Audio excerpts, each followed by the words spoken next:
नमस्कार. आज बुधवार दिनांक 27 मे. जाणून घेऊया आजच्या मुख्य 5 बातम्या.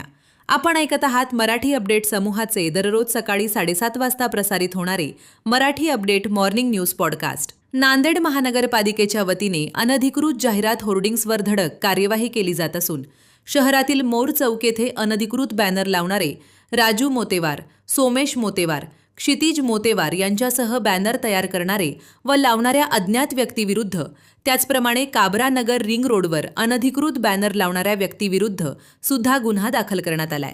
राज्य शासनाच्या गृह विभागाने काल मंगळवारी 9 पोलीस अधीक्षकांच्या बदल्या केल्या आहेत. यात नांदेड लाचलुचपत प्रतिबंध विभागाचे पोलीस अधीक्षक संदीप पालवे यांची छत्रपती संभाजीनगर लोहमार्ग येथे बदली करण्यात आली आहे. तर त्यांच्या जागी नांदेड लाचलुचपत प्रतिबंधक विभागाच्या पोलीस अधीक्षकपदी श्रीकृष्ण कोकाटे यांची नियुक्ती करण्यात आली आहे. इंधन दरवाढ व टंचाईच्या निषेधार्थ महाराष्ट्र प्रदेश काँग्रेस ओबीसी विभागाच्या वतीने निवासी उपजिल्हाधिकारी यांना निवेदन देऊन निषेध करण्यात आला. यावेळी ओबीसी विभाग प्रदेशाध्यक्ष यशपाल भिंगे, उत्तर जिल्हाध्यक्ष विठ्ठल पावडे, महानगराध्यक्ष अब्दुल गफार आदीसह इतर काँग्रेस पदाधिकारी उपस्थित होते. नांदेड येथे श्री गुरु गोविंदसिंगजी स्टेडियमच्या क्षमता विस्तार व अत्याधुनिक सुविधांनी सुसज्ज आधुनिकीकरणासाठी 400 कोटींचा निधी मंजूर करावा, अशी मागणी खासदार डॉक्टर अजित गोपछडे यांनी केंद्रीय युवा कार्य व क्रीडा मंत्री मनसुख मांडविया यांची भेट घेऊन केली आहे. मौजे लोंढे सांगवी येथील युवक गोपीनाथ लोंढे,